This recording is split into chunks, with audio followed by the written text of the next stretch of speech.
Alright, so this is video lesson number 23. We're going to talk about charts and graphs and speed and how to figure out speed based on using information, XY ordered pairs, looking at the charts, etc. So we'll go ahead and get started. This is going to be straight out of the notes for the first part here. This is on page 102 of the notes. This is specifically isolated to using graphs. Now, the first thing we want to be able to make sure we can do is read the title of the graph. Make sure you understand what the chart or the graph is telling you. This, in case, is rabbit speed.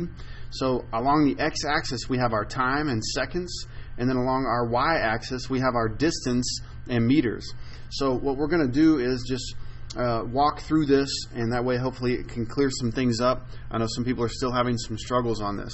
So the example question might be, what is the speed of the rabbit at 3 seconds? Well, you know, when you calculate speed, what you have to do is actually figure out your x and y components, and then from there do some math. Okay, so that's one of the important pieces. Make sure you're clear. If it says speed, you're going to have to do some math. So step one, we're going to find the ordered pair using the 3-second x value. Why are we using the 3-second x value?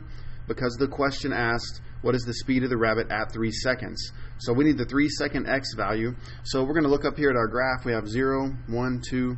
Here's our 3-second x value.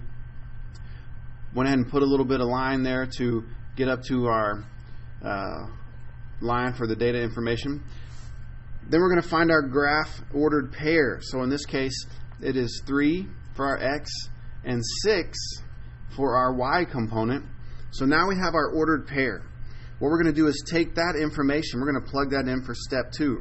So we're going to put the box for division into the ordered pair and do the math. So we had 3, 6. We're just going to put our box in there, and then we know that 2 times 3 equals 6. We have a remainder of 0. So our answer is 2 meters per second. All right. So again, back to the question, what was the speed of the rabbit at 3 seconds? Find the ordered pair using the 3-second x value, and then find your y value. In this case, it's 6. We're going to put that box into the ordered pair. So 6 divided by 3 equals 2 meters per second. Okay. Now we're going to do the same thing, which is find our speed. However, for this example, we're going to be using a data chart. So a data chart basically is our XY data. In this case, if you look at it in terms of distance and time, our distance is going to be our y and our time is our x. So we no longer have a graph to look at. We have to figure out what's going on based on our distance and time. Now we know that speed equals distance divided by time. All right, speed also equals distance divided by time, and speed also equals distance divided by time.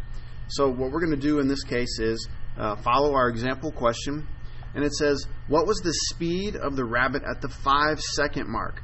So we're going to come over here and we're going to look and find our 5-second x data point. So we have our 5 here. Now we're looking for our corresponding y component. So we know that if we were to make an ordered pair, it would be 5, 10. Because remember, it's x, y for our ordered pair.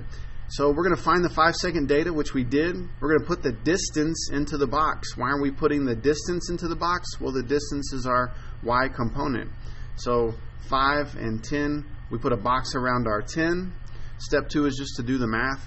So we have 10 inside of our box and 5. We know that 5 goes into 10 2 times. We have a remainder of 0, which also equals 2 meters per second. Okay, so just remember those rules. If you need to come back and revisit this lesson, please do that. That's why I put this stuff online, so you guys can have an opportunity to refresh when you're not sitting here in class.